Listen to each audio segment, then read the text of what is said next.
I wanted to introduce Kevin Dooley, a real thought leader here in the United States. He's been working in sustainability for years, worked with the Walmart Foundation, a lot of innovation, a lot of research, and really bridges the gap between academia and corporate. And just an honor to have you here today, Kevin. So give us a little background about yourself, and we'd like to go through your presentation, and thank you. We'll lead it off with you. Thank you. Thank you so much, Scott and Deborah and all attending today. Wonderful discussions and presentations so far. So thank you for that. I'll go ahead and share my screen. Yes. I'm a professor at Arizona State University in supply chain management and chief scientist of the Sustainability Consortium, or TSC. TSC is best known for developing and managing the Walmart Sustainability Index, and in a fifth year of operation, just this past year in 2020, we had over 1,700 suppliers report to the index, representing over $1 trillion of annual product sales.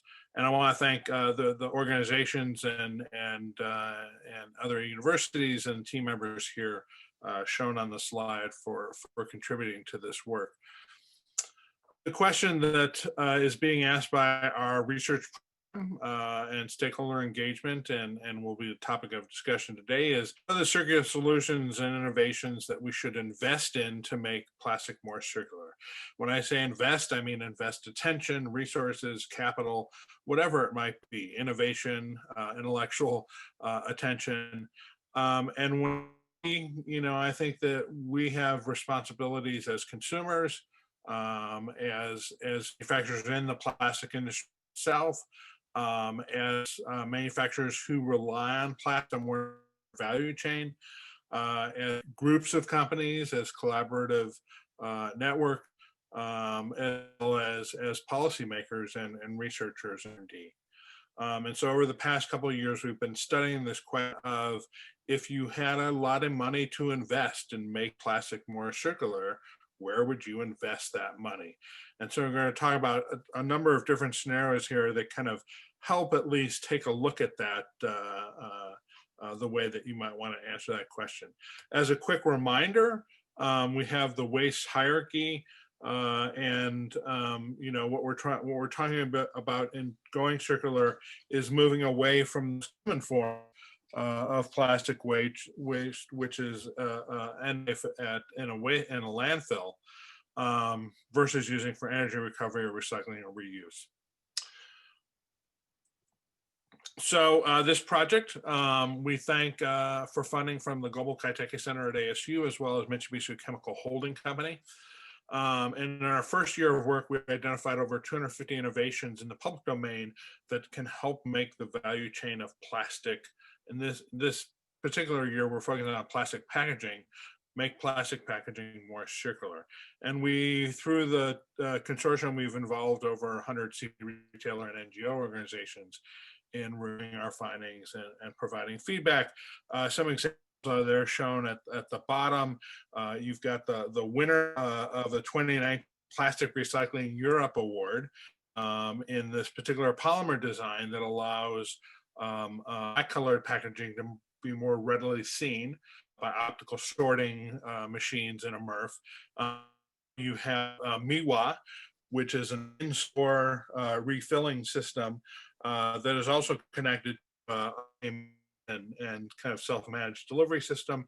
And then, at the right, you have an example where CleanSwell is gamification of marine plastic pickup. And so they've taken the important task of doing marine plastic beach cleanups and gamified it to get people and citizens involved.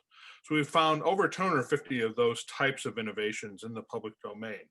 Now, the kind of dominant design or the dominant flow or the end of life fate for plastic, and this picture depicts plastic packaging, but it's more or less the same, is that most of it is landfilled. In the US, 2019 data shows 76% of plastic in the US is landfilled.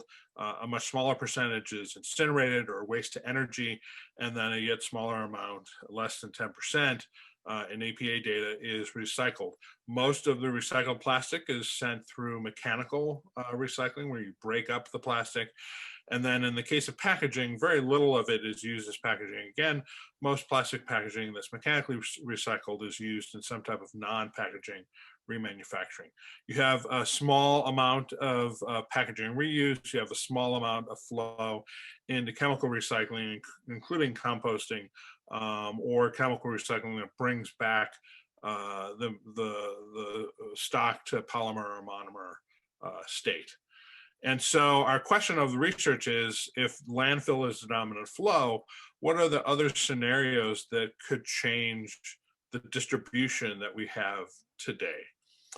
And so there are a number, really three that we want to highlight here, of what we call big I, innovation scenarios, where instead of landfill being the dominant end of life fate, it becomes waste to energy.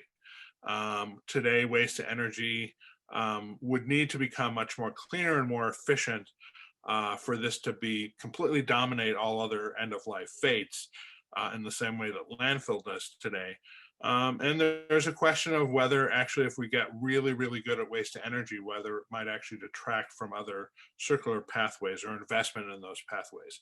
Chemical recycling is in the news a lot today as a key opportunity, and there's a lot of exciting discoveries even in the past 24 months around chemical recycling. So a lot of hope there, but we know from the Close with Partners report on chemical recycling that right now it takes a long time for startup companies or new companies in that space to become profitable for investors. And so we need essentially technology to be have higher yield, lower cost, higher quality, in a dramatic way in order for the economics of that to shift where it becomes a super attractive R&D space that drives then the big innovation. And finally, in the US Plastics Pact, if you're part of that and are listening to discussions, you've already heard lots of discussion in the breakout rooms about bioplastics, and people are arguing about whether that's good or bad, and that's a very complex question. But I would just note that one of the drivers to keep in the back of your mind about what might drive a move to bioplastics is some type of framing of bioplastic as a form of carbon sequestration. And we know that carbon markets, especially around soil sequestration, are like hot stuff today. It's why we've seen some of the bigger corporations in the world do conservation investments, because there's real sensitivity to soil being the next big place for a carbon market. And so that could be an external driver that drives interest in bioplastics. Our assessment is that all these are absolutely critical to a portfolio of solutions. That really, many of these aren't where they're still arguing about what the dominant design is. And as long as companies are investing in competing on different dominant designs, they're not going to be investing in the more basic improvements that increase yield or cost or quality. So I would say that, the big is there. When a dominant design can be invested in enough and everyone can get behind it, then we'll see the process efficiencies come along. And finally, all these innovations are in a scale of economy world where you have to be big in order to have the volume, because the margins are relatively small. Not for all recycling, but certainly for plastic. And one of the exciting business models to look at is distributed modular solutions. We begin to miniaturize essentially these technologies and deploy them in a much more distributed fashion. It really takes advantage of a completely different business model. It may be better, maybe, but it's certainly an area for experimentation.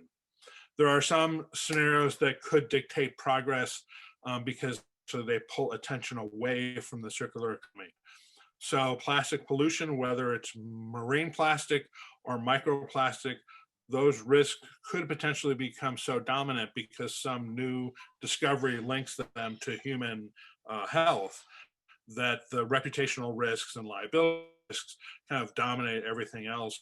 We've calculated that between now and 2040, that in order to remain at 2020 levels of marine plastic, cost society collectively $4 trillion. It's unclear who's going to pay $4 trillion or if anyone's going to pay. But if in fact there was a link to human health, somebody's going to pay. Climate change could lead to any number of types of changes in the fossil fuel industry or plastic industry is linked so closely. And it could be that climate change, unfortunately, might take away attention from the circular economy because it just becomes a much bigger problem that we have to attend to.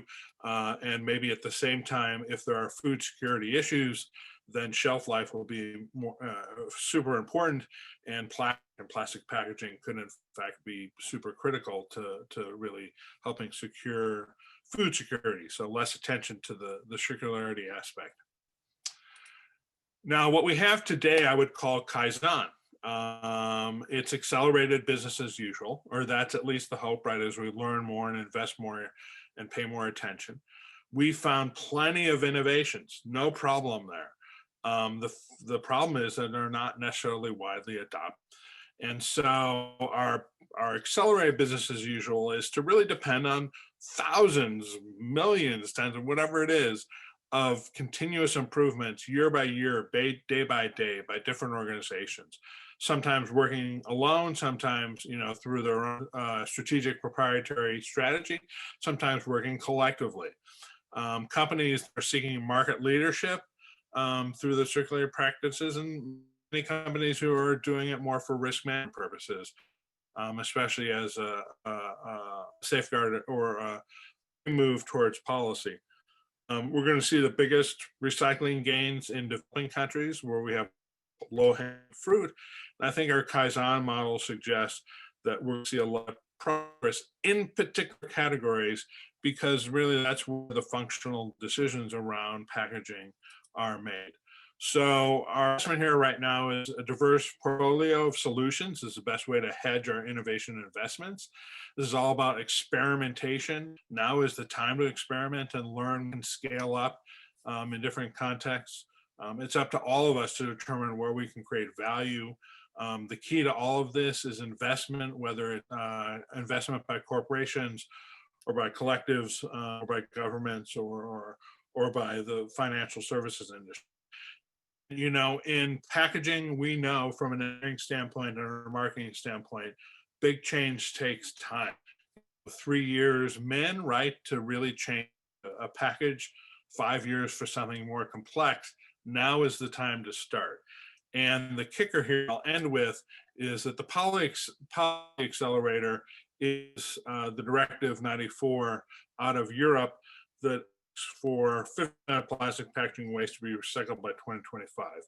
With the various corporate and NGO experts that we've talked to in this project, that is they identify that as the most likely driver of significant change to the landfilling dominant design. It is no surprise that the UN global commitment and now the US Plastics Pact and US Plastics Pact and whatnot, or UK, have emerged, and their targets are aligned with this particular policy target. Now, who knows with EU policy how it might actually be implemented, but nevertheless, there's enough of a risk or a potential opportunity that companies are acting now.